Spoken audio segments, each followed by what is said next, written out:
nunca se ouviu dizer, nem chegou aos ouvidos de ninguém. Jamais olhos viram que um Deus, exceto tu, tenha feito tanto pelos que nele esperam.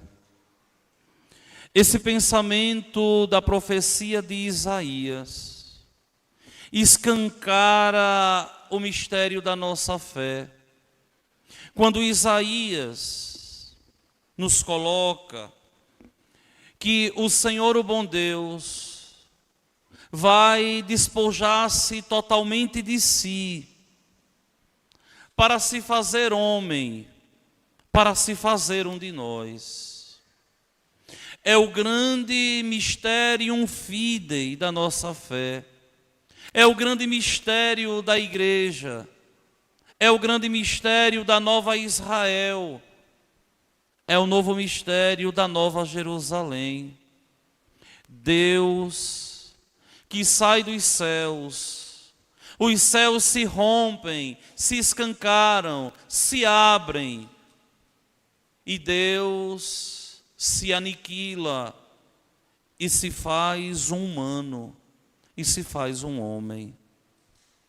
Essa verdade da nossa fé, tão bem descrita por João, quando ao escrever o seu quarto evangelho, discorre no prólogo ali, no seu exórdio, a narrativa da encarnação do Verbo, chegando ao seu clímax, quando ele diz: Et verbum carum facto est, e o Verbo divino se fez carne e habitou entre nós. Esse mistério que a igreja celebra no dia 25 de dezembro, o nascimento de Deus que se faz homem, é preparado por um tempo de vigilância, que é o tempo que ora nós celebramos na igreja, o tempo do advento, ou seja, o tempo daquele que há de vir, o tempo daquele que vem. E a igreja nunca duvidou. Nesses 2000 anos, a igreja nunca duvidou da encarnação do Verbo. A igreja nunca duvidou que Cristo Jesus era Deus que se fez homem.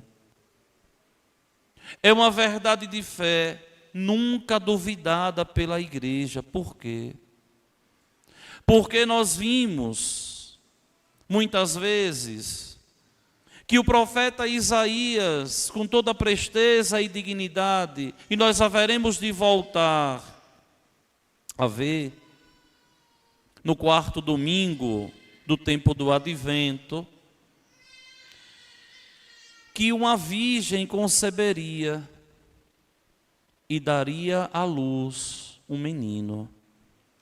E esse menino seria chamado de Deus forte, príncipe da paz. Essa certeza que Isaías nos traz, a igreja sempre teve e sempre creu no mistério da encarnação. E sempre a igreja ficou ali como que abobada. Quando eu digo igreja, eu falo cristãos. Igreja, instituição que nasce com aquele grande mistério. E a igreja diz assim: olha, esse mistério tão grande da nossa fé não pode ser só celebrado um dia só. Vamos nos preparar para celebrar a encarnação do Verbo. E a partir daí surge toda a teologia do advento, onde a igreja agora, ela faz 3 movimentos: um para trás, um no presente e um para a frente. O primeiro movimento é a igreja reviver aquela expectativa do povo judeu, da vinda do Messias. Como também eu falo para vocês há tanto tempo, quando os judeus diziam assim: quando o Messias vier, tudo será resolvido. E esse pensamento é escrachado na primeira leitura de hoje, quando o autor sagrado diz assim: olha, não há quem invoque teu nome, quem se levante para encontrar-se contigo. Escondeste de nós tua face e nos entregaste à mercê da maldade. Assim, Senhor, tu és nosso Pai, nós somos barro, tu és nosso oleiro, e nós todos obras de tuas mãos. Ah, se os céus se rompessem, se os céus se rompessem e descessem, as montanhas se desmanchassem diante de ti. É a igreja olhando para trás e revivendo a expectativa do povo de Deus, que somos nós, apesar das nossas misérias, que são tantas, apesar dos nossos pecados, que são tantos, somos nós o povo de Deus, somos a nova carrala de Deus, somos o povo constituído por Deus. E dessa verdade de fé, nós temos que assumir, nos apossar, porque o nosso batismo nos faz verdadeiramente filhos de Deus, irmãos de Jesus, filhos da bem-aventurada Virgem Maria, e animados e conduzidos pelo amor do Espírito Santo de Deus. Nós nunca devemos duvidar que a igreja é a herdeira dos céus, porque fundada por Jesus, porque ele se encarnou, porque ele morreu para nos deixar uma porta, e essa porta é a Igreja Católica Apostólica Romana, que o pecado, que a mancha dos filhos da igreja não podem nunca macular a mãe, como um filho quando erra. O erro é do filho, não é da mãe. A mãe não tem muita coisa a ver, ou nada a ver, com o erro do filho. Assim, a igreja não tem nada a ver com os pecados, com a negligência dos seus filhos, nascidos no útero da pia batismal. Mas essa certeza de igreja porta do céu, ela sempre teve, pois ela é o caminho ordinário da salvação. E chegando São Cipriano a dizer com tanta propriedade, uma frase, um pensamento, muitas vezes visto como antipático, um pensamento muitas vezes visto como um pensamento estranho, mas não é. Quando Cipriano diz, extra ecclesiam nulla salus, ou seja, fora da igreja não há salvação. Por quê? Porque a igreja é o caminho deixado por Cristo para a nossa salvação.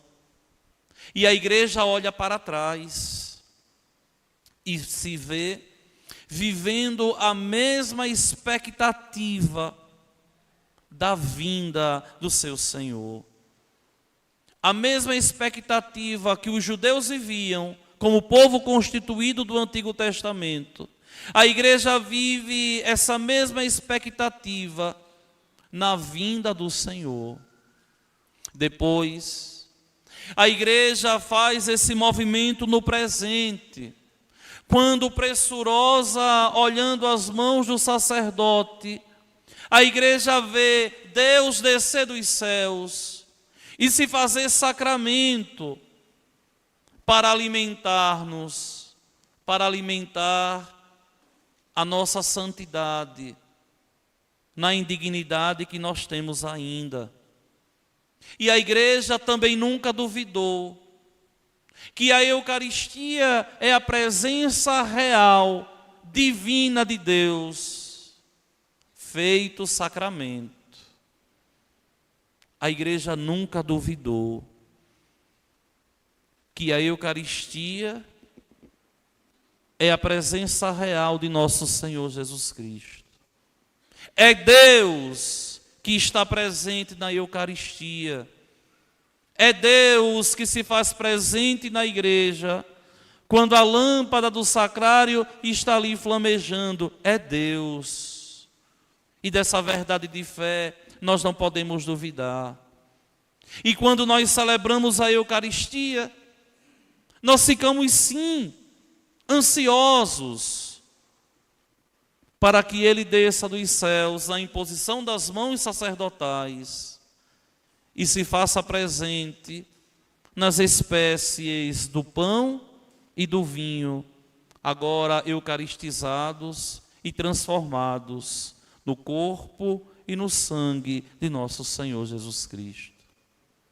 Mas a igreja não só olha para trás a expectativa dos judeus, a igreja não só vive essa expectativa no presente, mas a igreja também olha para frente na espera do seu Senhor. É por isso que mesmo a gente tendo certeza que a Eucaristia é Cristo presente, a gente olha para a Eucaristia e quando o sacerdote diz Mysterium Fidei, mistério da fé, nós dizemos: vinde, Senhor Jesus. Esse vinde aqui tem dois movimentos também. O primeiro é imediato: vinde, Senhor, ao meu coração. Quando nós confirmamos e dizemos assim: Senhor, eu não sou digno de que entreis em minha morada, mas dizei uma palavra e serei salvo. É o primeiro movimento. Vem, Senhor, ao meu coração. Vem, Senhor, à minha vida. Deixa eu ser, Senhor, um sacrário vivo da Tua presença. Deixa eu ser, Senhor, cada vez mais todo Teu. Só que esse vinde, Senhor Jesus, também nos joga para a parousia, quando a igreja espera Jesus Cristo voltar. E é uma verdade que nós também não contestamos. Nós cremos totalmente, piamente, que o Senhor vai voltar. É por isso que eu gosto de ilustrar esse pensamento com a construção das torres das igrejas católicas. Quando a igreja começa a fazer as suas torres, ou esse arco gótico aqui, esse arco pontudo que nós vemos aqui na nossa igreja, das portas, das janelas, desses altares laterais, esse arco aqui é chamado de arco gótico, não é? Quem conhece um pouquinho de arte sacra sabe disso. É justamente uma ponta que nos aponta para o céu. É a mesma função de uma torre. E observem vocês que todas as vezes que a gente olha para a igreja, a gente não se contenta de olhar no horizonte, mas a gente sempre olha lá para cima, para o cume da torre. E é esse movimento que nós devemos fazer nas nossas vidas. Viver na terra olhando para o céu, ou seja, desejosos da vinda de Deus, daquele artigo da nossa fé, donde há de vir a julgar os vivos e os mortos. Ele está sentado à direita de Deus Pai. Então, esse terceiro movimento é justamente o movimento que nos faz viver a expectativa da parousia. Essa espera começou, sabe quando? No dia 40º após a ressurreição. 40 dias depois da ressurreição, ele ascendeu aos céus. Que no Brasil, por não ser feriado, a gente joga para o domingo seguinte. Mas na quinta-feira do 40º dia, ele foi elevado aos céus. E os apóstolos ficaram ali olhando, esperando ele voltar. E os anjos dizem: vão trabalhar, vão, homens da Galileia, saiam, vão anunciar o evangelho, vão fazer o que ele mandou. Ele vai voltar do mesmo jeito. E nós estamos há 2023 anos esperando a vinda do Senhor. E ele vem. É por isso que a gente canta todos os anos: vem, Senhor Jesus. É por isso que nós cantamos todos os anos no Advento. É por isso que nós continuamos ainda a construir as torres altas. É por isso que a gente continua ainda, depois de ver Jesus sob o véu do sacramento, dizendo: vinde, Senhor Jesus. Só que aqui, meus irmãos, eu quero chamar a atenção de vocês, porque o tempo santo do Advento não é de modo nenhum um modo vazio de significado, mas é um tempo que tem um significado tão grande. É um tempo de vigiar. Se vocês lembram, ou se começarem a observar a partir de hoje, a liturgia da igreja vai falar muito desse verbo, vigiar. Ou seja, é um verbo que quer dizer esperar ansiosamente. Quer dizer guardar. Quer dizer zelar. Essa vigilância é em que, Padre? Nas nossas vidas. Como nós estamos caminhando? Quais são as escolhas que nós fazemos? Como eu estou conduzindo a grande preciosidade que Deus me deu, que é a minha vida, e que eu vou prestar contas a Ele? Esse vigiar aqui, desse verbete, quer dizer que nós, católicos, temos a obrigação de vivermos, é claro, sem paranoia nenhuma, mas com a consciência de que um dia nós haveremos de nos apresentar diante de Deus, se Ele não vier antes. E ali nós teremos que ser homens e mulheres que viveram com dignidade e a fé sobre a terra. Vigiar a minha vida. Como está o meu reto proceder? Será que é reto mesmo? É claro que aqui eu não estou excluindo os defeitos, os pecados, que todos nós temos. O próprio Senhor ali, quando viu aquela mulher sendo injustiçada ao ponto de ser lapidada em praça pública em Jerusalém, ele vai dizer: quem não tiver pecado, atire a primeira pedra. Todos nós somos pecadores. Mas aquela matemática teológica, religiosa, que eu sempre digo a vocês, piedosa, nós temos que fazer. As nossas qualidades, as nossas virtudes, tem que ser muito maior do que os nossos defeitos e os nossos pecados, para que a gente caminhe rumo ao céu. Essa vigilância aqui do tempo do Advento chama faxina. É um tempo de fazer faxina. Mas não é só na casa não, viu?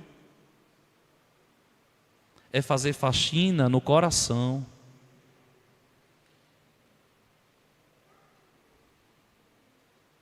Sou eu parar, pensar e dizer: isso aqui eu vou levar, isso aqui eu tenho que abandonar. Porque vejam, muitas vezes nós vemos as pessoas vivendo uma vida tão pesada, porque são incapazes de fazer uma faxina no coração, para que o Senhor, o bom Deus, possa habitar ali, transformando de verdade o nosso coração numa manjedoura viva, transformando o nosso coração de verdade num sacrário vivo, onde eu carrego Deus, onde Deus está comigo, onde eu não estou sozinho, onde quer que eu vá, porque caminho na presença de Deus. Não adianta, minha gente, você se alegrar tanto com o Natal, com o Ano Novo que vai iniciar. A gente vê muitas vezes uma alegria tão desvairada, uma pseudo-felicidade ali, na passagem de um ano para o outro. Mas só mudou a data, por quê?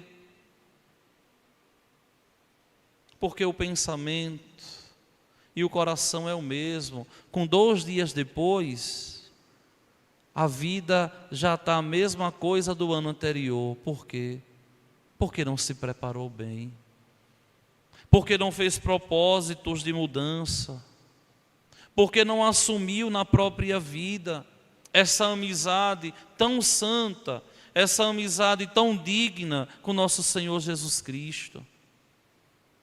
Observem que o salmista, hoje, ele canta essa relação de um modo tão santo e tão bem entoado na solenidade de hoje, quando o salmista diz assim: iluminai a vossa face sobre nós, convertei-nos para que sejamos salvos. Senhor, nos converta, nos ajude a fazer a opção por vós todos os dias, onde eu devo de verdade viver em Deus e devo permitir que Deus viva em mim. Muitos de vocês aqui na igreja moram em casas, mas não moram em lares. Existe uma diferença tão grande entre uma casa e um lar. Uma casa é onde existe desavença, onde ninguém se respeita, onde não existe amor, nem ternura, nem responsabilidade, onde a mãe ali dentro não está sendo mãe, onde o pai ali não está sendo pai, onde os filhos não respeitam os pais. Um lar é onde a mãe verdadeiramente é mãe, ama, zela, cuida, se dá o respeito. Um lar onde o pai é ali de verdade o alicerce, é um exemplo, é um homem carinhoso, é um homem respeitado e respeitoso. Um lar é onde os filhos ali veneram os pais, respeitam os pais, onde os filhos não ocupam um lugar que não lhe é próprio de corrigir os pais, mas são por eles corrigidos. Então muitos vivem em uma casa, debaixo do mesmo teto, mas há muito tempo já deixou de ser família. Há muito tempo ali não existe mais essa preciosidade do ser família, do ser de Deus. Só que não adianta a gente querer viver em um lar se as nossas atitudes não são atitudes de cristãos que pertencem a Deus. Não adianta a gente ficar sonhando se a gente nada faz. Porque tem gente que sonha uma família decente, mas tem atitudes indecentes. Porque tem gente que sonha com uma felicidade, mas não buscam a verdadeira felicidade, mas querem viver segundo o seu modo, o seu jeito de ser, e não do jeito de Deus. Esse tempo do advento, nós poderíamos falar assim, de um modo tão carinhoso, é um tempo muito mimoso, porque nos chama a viver uma piedade genuína, de uma vida com sentido. A vida do cristão católico tem sentido. Porque o que é que adianta você dizer ao outro assim na noite de Natal, Feliz Natal, se isso não tem razão nenhuma? Do que é que adianta você desejar ao outro boas festas, feliz ano novo, se as suas atitudes são atitudes velhas? Do que é que adianta você chegar lá na noite de Natal e mandar um monte de card repetido, enviado para o outro, que tanta gente já enviou, se aquilo ali não brota do seu coração, de um coração que ama, de um coração que é de Deus, de um coração que é belo, de um coração que luta pela santidade, de um coração que sonha a felicidade. Eu dizia hoje a Padre Anselmo, que vocês conhecem bem, que já veio aqui na paróquia, lá de São Paulo, eu dizia assim a ele: meu irmão, eu ainda não perdi a capacidade de sonhar. E ele dizia assim: eu sei, eu te conheço. Porque, vejam bem, o nosso sonho começa com as nossas mudanças de atitude,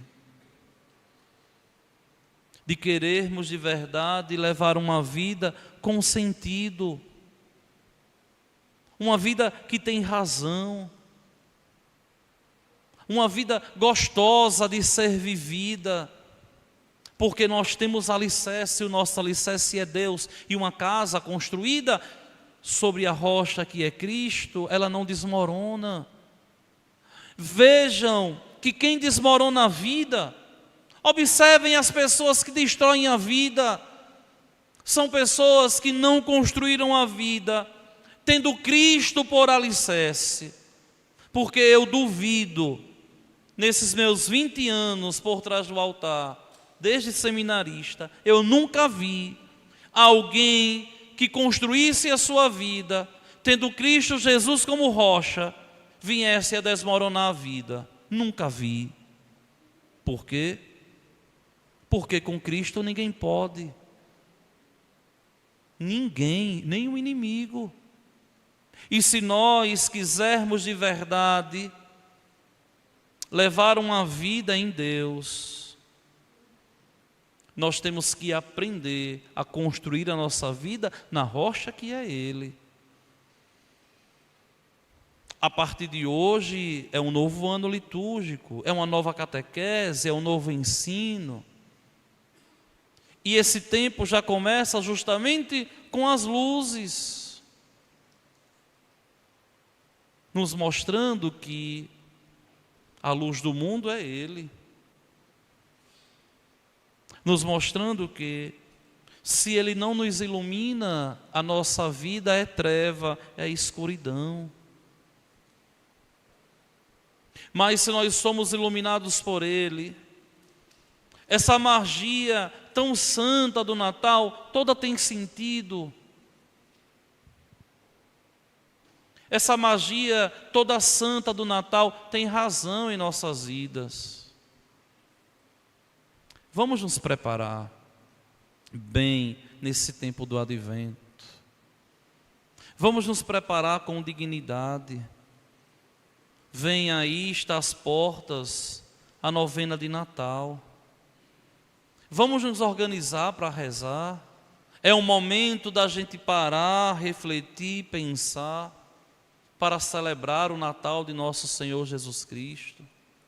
Vamos permitir que essa magia do tempo santo do Natal, ela aconteça de verdade no nosso viver, ela aconteça de verdade na nossa vida, onde nós poderemos ver de verdade, mesmo que timidamente, as coisas se encaminhando, porque Deus está conosco, as coisas tomando rumo, porque o nosso rumo é Cristo.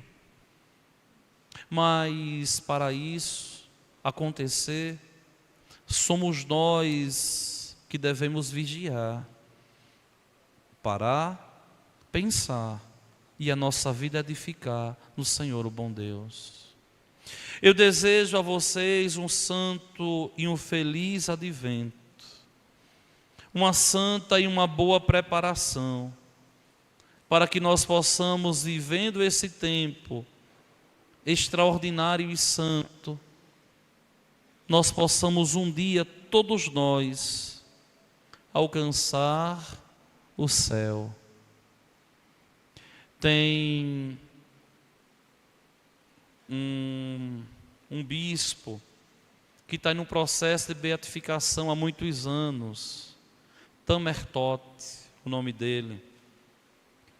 Ele, num dos seus escritos do Natal, que são escritos belíssimos do Natal, ele diz assim: um dia, quando eu me deparar com Deus, eu vou pedir a Deus para contemplá-lo com os meus olhos na manjedoura, porque o que sempre alimentou a minha fé foi esse mistério grandiosíssimo da encarnação do Verbo, e tanto que ele faz tantas e tantas catequeses sobre o Natal de nosso Senhor Jesus Cristo. Que o Senhor, o bom Deus, nos ajude, que o Senhor, o bom Deus, nos ilumine, para que nós possamos levar a termo um intento que hoje nós assumimos aqui na igreja, de bem nos prepararmos para o céu alcançarmos. Louvado seja nosso Senhor Jesus Cristo.